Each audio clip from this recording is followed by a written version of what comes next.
무더운 여름 날씨가 시작되었습니다. 후반기 7월 달이 시작되어졌고요. 후반기 시작하면서 새로운 시작, 도전, 성장, 성숙의 시간을 위해서 야고보 말씀을 통해서 은혜를 나누고자 합니다. 야고보서는 지푸라기 서신이라고 천대받는 성경이었습니다.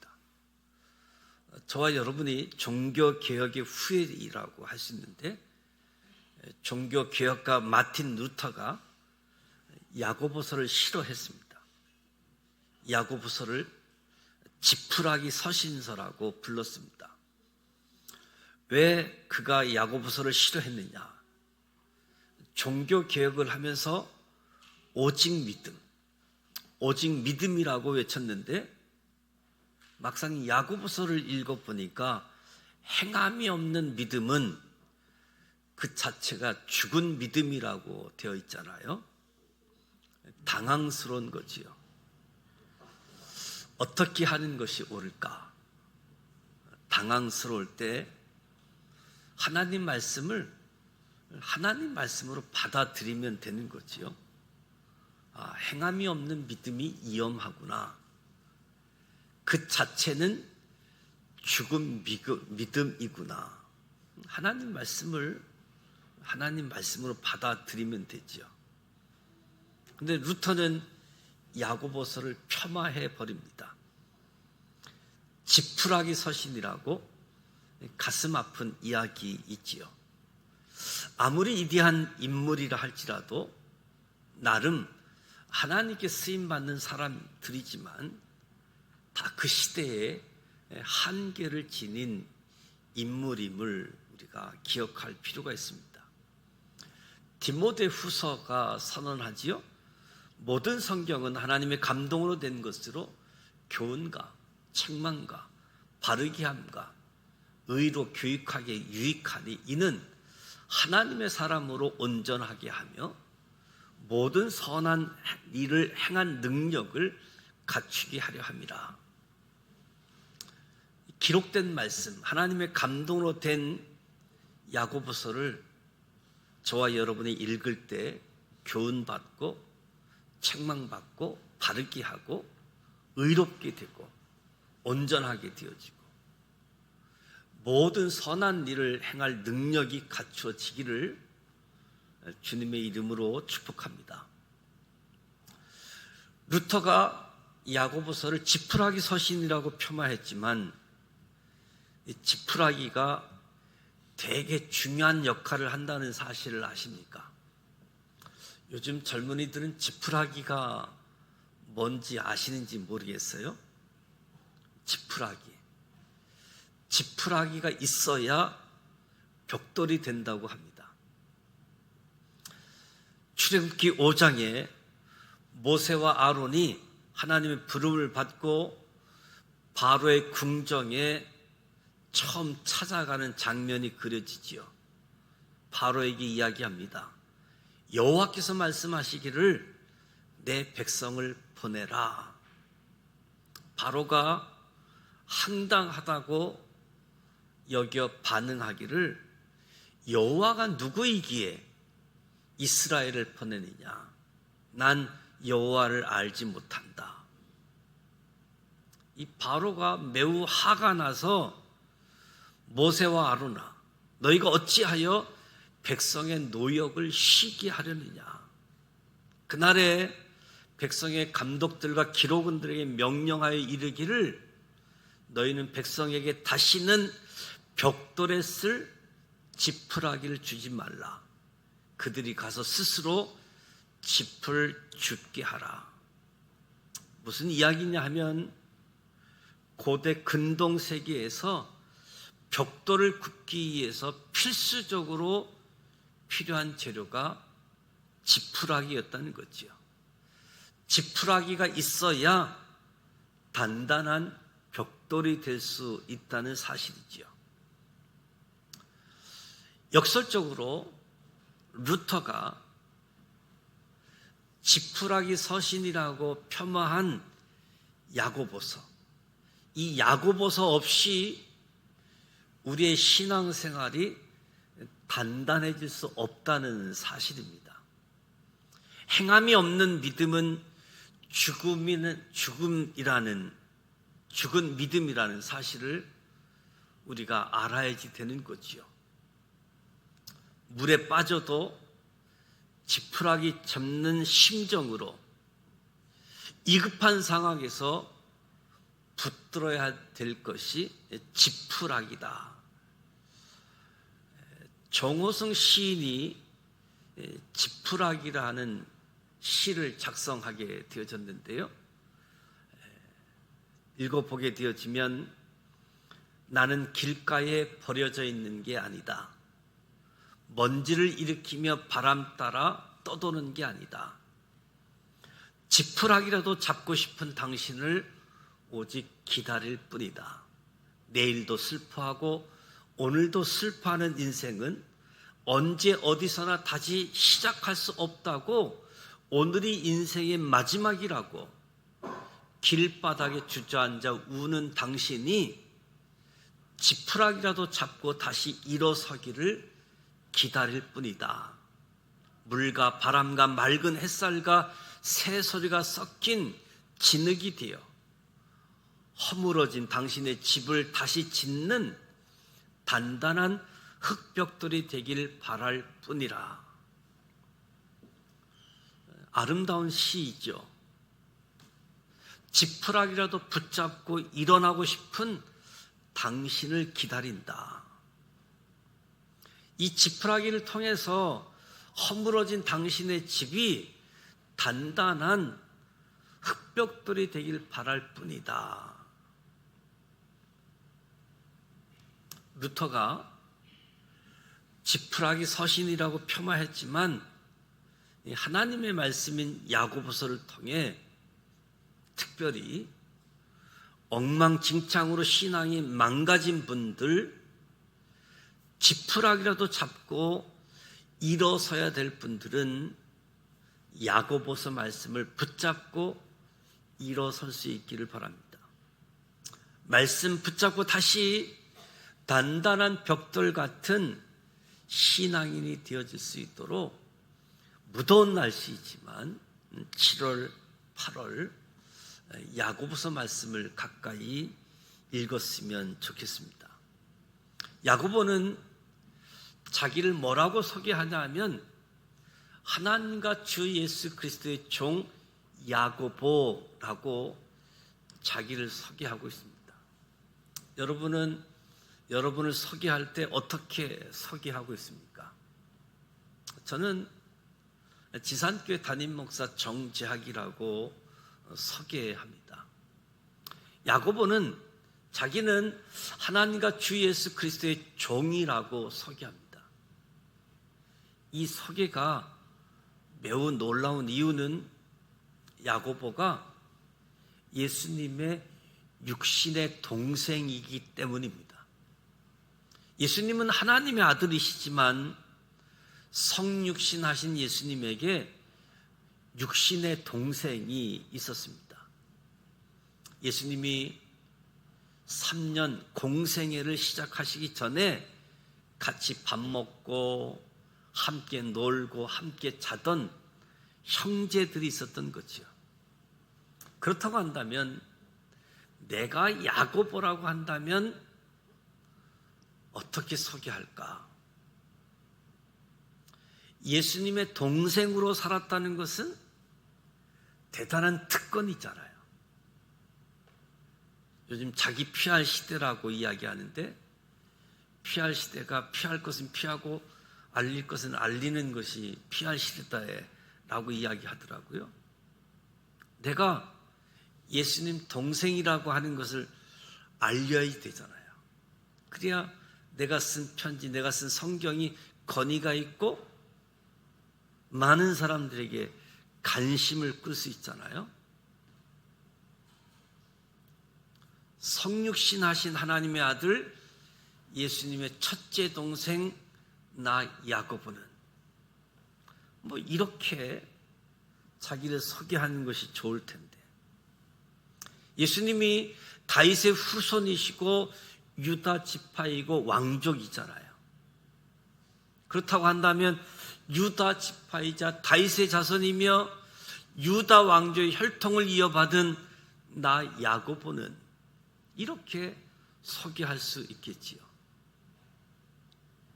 또한 초대교회 지도자였던 야고보는 별명이 낙타 무릎이었다라고 교회사 책에 소개하고 있습니다. 요세푸스 교회사를 보면 그는 홀로 성전에 들어가 무릎을 꿇고 모든 인간을 용서해 달라고 하나님께 간절히 기도했던 사람. 그래서 야곱의 무릎이 낙타의 무릎처럼 딱딱해졌다라고 이야기합니다. 그렇다고 한다면 초대교회 지도자이고 별명이 그 유명한 낙타 무릎으로 알려진 나 야고보는 이렇게 소개할 수도 있겠지요. 근데 야고보는 자기를 이렇게 소개하지 않고 하나님과 주 예수 그리스도의 종이라고 소개하고 있습니다. 우리는 자기를 소개할 때 유명한 사람들을 들먹이잖아요. 친분이 조금 있으면 가장하고 지위와 경력을 강조하고. 그런데 야고보는 그렇게 하지 않았다는 거지요. 야고보는 처음에 예수님을 믿지 않았습니다. 요한복음, 마가복음에 보면 이는 그 형제들까지도 예수를 믿지 아니함이로라. 친족들이 저를 미쳤다 하니 미친 줄 알았다. 예수의 형제, 예수의 친인척들이 예수를 믿지 않았습니다. 미친 사람으로. 그런데 예수를 믿지 않았던 야고보가 자기를 뭐라고 소개하느냐? 나는 예수님의 종이라고 소개합니다. 대단한 이야기이죠. 예수님의 또 한 명의 동생 유다가 있는데 유다도 편지 한 장짜리 유다서. 유다서에서도 유다가 자기를 소개하는데 예수 그리스도의 종이요 야고보의 형제인 유다는, 야고보는 나는 예수님의 종이다. 유다는 나는 야고보의 형제인데 예수님의 종이다라고 자신을 소개하고 있습니다. 여러분, 형제지간, 형제 사이 어떤 사이입니까? 민낯을 다 본 사이, 남들이 모르는 많은 것을 알고 있는 사이. 언니가 결혼해서 아직 콩깍지가 벗겨지지 않는 형부가 처제한테 이야기하죠. 언니 너무 깔끔하다고. 동생이 기가 차다는 듯이 언니를 아직 잘 몰라서 그렇다고. 형제 자매 그런 사이잖아요. 좋은 점, 단점 다 아는 사이. 근데 예수님의 육신의 형제가 말하기를 나는 그분의 종이다, 이렇게 고백하는 것 어마어마한 이야기이지요. 도대체 야고보는 예수님을 원래 믿지 않았다가 예수님이 미친 줄 알았다가 어떻게 예수를 믿고 예수의 종이라고 고백하게 되어졌는가? 고린도전서 15장에 보면 우리가 힌트를 얻게 되어지는데, 고린도전서 15장이 부활장이라고 알려져 있잖아요. 사도 바울이 자기가 예수님 만난 이야기를, 예수 믿게 된 것을 이야기하면서 언급합니다. 내가 받은 것을 먼저 너희에게 전하였노니 이는 성경대로 그리스도께서 우리 죄를 위하여 죽으시고 장사 지낸 바 되셨다가 성경대로 사흘 만에 다시 살아나사 게바에게 보이시며 후에 12 제자에게와 그 후에 500여 형제에게 일시에 보이셨나니 그 중에 지금까지는 대다수가 살아있고 어떤 사람은 잠들었으며 그 후에 예수님이 동생 야고보에게도 나타나셨다. 그리고 나서 나같이 만삭되지 못하여 난 자 같은 죄인 중에 괴수, 예수를 박해하던 나에게도 부활하신 예수님이 나타나셨다. 사도 바울이 이야기하는 거지요. 야고보가 어떻게 예수를 믿게 되었느냐? 처음에는 형이 미친 줄 알았는데, 그런데 십자가에서 죽은 그 예수를 다시 만난 것, 부활하신 예수를 만난 것이 야곱의 인생이 바뀌게 되어진 거지요. 예수님을 믿게 된 동기가 야고보와 사도 바울이 똑같습니다. 야고보도 예수님을 미친 줄 알았다가 부활하신 예수님을 만나고 믿었지요. 사도 바울은 사울일 때 예수 믿는 사람들은 다 미친놈이라고 생각했지요. 다 잡아 죽여 없애야 한다고, 천하의 연병 같은 놈이라고 다 잡아 없애야지 된다는 생각을 가졌던 사울. 어느 날 정오의 태양보다 더 밝은 빛과 함께 예수님을 만나게 되어집니다. 사도 바울, 야고보 사도, 부활하신 예수님을 만나고 예수님을 믿게 되어진 거지요. 그래서 이 두 사람의 삶의 궤적이 비슷합니다. 그래서 그런지 야고보가 자기와 비슷한 사도 바울을 믿어주고 만나주지요. 갈라디아서 1장에 바울의 고백이 나옵니다. 예수를 만난 후, 부활하신 예수를 만난 후 3년 만에, 내가 예수 믿은 지 3년 만에 베드로를 방문하려고 예루살렘에 올라가서 무려 15일이나 있었는데 내가 예수님의 형제 야고보 외에는 다른 제자들을 못 만났다. 야고보 외에 다른 제자들을 만날 수 없었다. 안 만나준 거지요. 왜 안 만나줬느냐? 그 이야기도 사도행전 9장에 나옵니다. 사울이 예루살렘에 가서 제자들을 사귀고자 하나 다 두려워하여 제자 됐다, 예수 믿었다, 안 믿는 거라는 거죠. 얼마 전까지도 예수 믿는 사람 자기도 잡아 죽이던 놈인데 갑자기 예수를 믿었다? 못 믿겠다는 거지요. 아무도 안 만나주는데 누가 만나주었는가? 야고보만 만나주었다는 거지요. 야고보가 왜 만나줬을까? 자기도 그랬잖아요. 자기도 예수님을 안 믿었잖아요. 미친놈이라고 생각했잖아요. 그건 내가 부활하신 예수님을 만나서 믿었는데 이 바울도 부활하신 주님을 만났다니까 믿을 수 있는 거지. 자기를 돌아보면 바울도 부활하신 예수를 만났으니까 믿음을 갖기 시작했다. 누구보다도 가장 우선적으로 받아들인 모습이 있는 거지요. 우리가 의심의 여정을 갖는 것 꼭 나쁜 것은 아니다.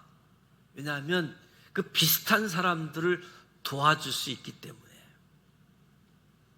어쨌든 야고보는 믿지 않다가 부활하신 예수님을 만나고 믿기 시작했습니다. 저와 여러분 신앙생활할 때 무엇보다도 부활하신 주님을 꼭 만나시기를 축복합니다. 야고보는 초대교회 지도자였습니다. 야고보는 초대교회 지도자인데 기도하는 지도자였습니다. 부활하신 예수님을 만나고 제일 먼저 기도의 자리로 갑니다. 사도행전 1장, 여자들과 예수의 어머니 마리아와 예수의 아우들 야고보와 유다가 오순절 다락방 그 자리에 있었던 거지요. 오순절날 마가의 다락방에서 간절히 기도하는 자리에 야고보와 유다가 있었다는 겁니다. 그때 이들이 기도에 힘쓰다가 성령님을 체험하게 된 거지요. 근데 성령님을 이례적으로 체험하고 끝난 것이 아니라 야곱의 별명이 낙타 무릎이 될 정도로 계속해서 하나님 앞에 기도하는 사람이 되었다. 낙타 무릎의 기도의 사람 야고보가 되어진 겁니다. 오늘날 교회에 필요한 것은 더 나은 시스템, 조직, 방법이 아니라 성령이 사용하실 수 있는 기도의 사람들이 교회에 필요한 줄 믿습니다. 기도는 인간의 공허함을 하나님의 충만함으로 채우는 시간, 기도는 인간의 가난함을 하나님의 부유함으로 채우는 시간, 인간의 연약함 대신 하나님의 권능으로 채우고 인간의 왜소함 대신 하나님의 이대함으로 충만하게 되는 시간이지요.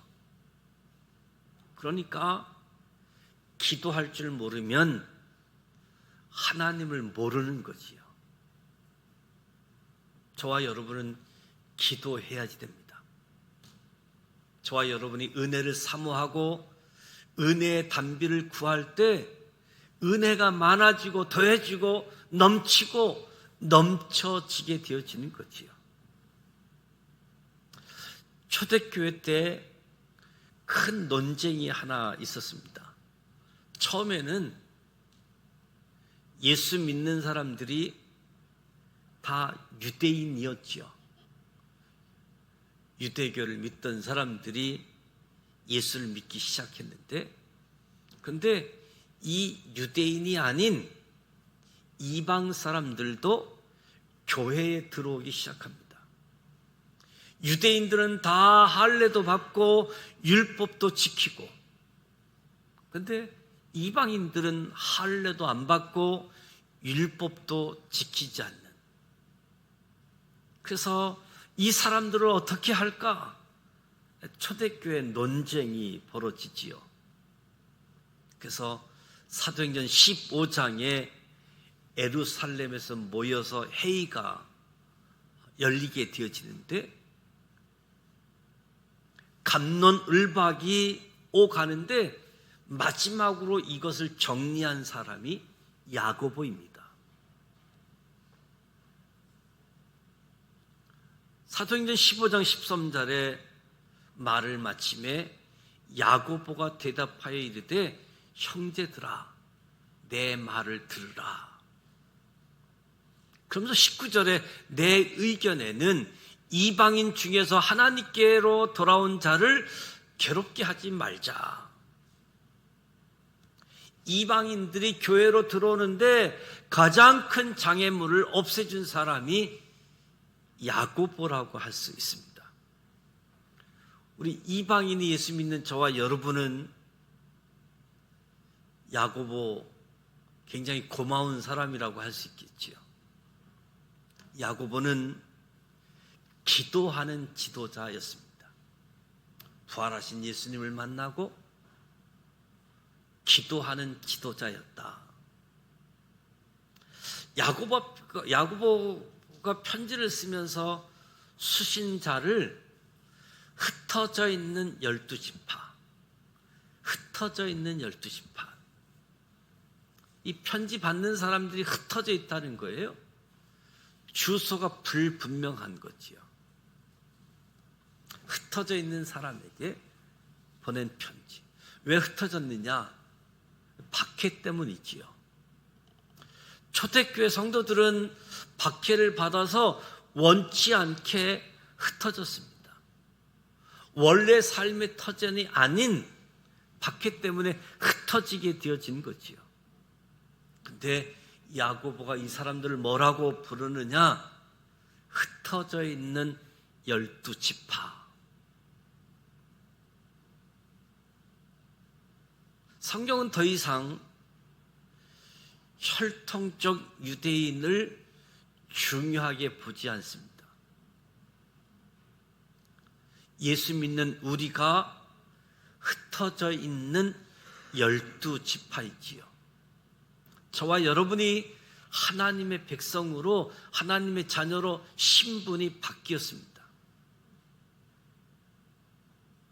구약에서는 혈통적으로 이스라엘 백성만이 하나님의 백성이지요. 그러나 신약에서는 더 이상 이스라엘 사람만이 하나님의 백성이 아니라 예수 믿는 자들이 하나님의 백성이지요. 베드로가 이야기하죠. 너희가 택하신 족속이요 왕같은 제사장이요 거룩한 나라요 하나님의 소유가 된 백성이다. 저와 여러분이 흩어져 있는 12지파, 이방인이지만, 한국 사람들이지만 예수를 믿음으로 하나님의 사람으로 세워진 거지요. 여기서 기억할 것은 높은 마음을 품지 말라. 두려워하라. 하나님이 원가지들도 아끼지 아니하신, 하나님의 뜻대로 안 살으면 원가지도 아끼지 않은 것처럼 우리도 하나님의 뜻대로 살지 않으면 아끼지 않는다는 거지요. 저와 여러분이 흩어진 하나님의 사람들, 저와 여러분이 내 자신이 누구인지를 알기를 주님의 이름으로 축복합니다. 흩어진 곳에서, 부르신 곳에서, 디아스포라라고 이야기하는데 흩어진 곳, 뿌려진 곳, 그것이 하나님의 사명을 감당할 수 있는 자리인 줄 믿습니다. 어쩌면 내가 원하지 않는 곳일 수도 있겠지요. 하나님이 흩으셨다. 하나님이 그곳에 뿌리셨다. 거기서 사명자로 우리를 빛과 소금으로 우리의 사명이 있음을 기억하시길 바랍니다. 흩어진 곳에서, 부름받은 그곳에서 예배하고 감사하고 어두운 땅을 밝게, 맛없는 것을 맛있게 하는 하나님의 사람들. 그래서 이 무더운 7월, 8월에 야고보서 말씀을 붙잡고 우리의 신앙이 더 단단해지기를 원합니다. 믿지 않았던 야고보가 부활하신 주님을 만났던 것처럼 저와 여러분이 부활하신 주님을 만나기를 축복합니다. 주님을 만나고 기도하는 자가 되기를 축복합니다.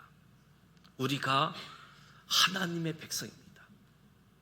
있는 곳에서 하나님을 예배하고 하나님이 주신 사명을 감당하는 우리 모두가 되어져서 우리의 신앙이 더 단단해지고 내가 누구인지를 분명히 알고 하나님 사명을 감당하는 우리 모두가 되시기를 주님의 이름으로 축복합니다. 기도합니다. 하나님 아버지, 은혜와 사랑을 감사드립니다. 야고보서 말씀을 통해서 우리의 신앙이 더 단단해지기를 원합니다. 행함이 없는 믿음은 죽은 믿음. 주님, 우리의 믿음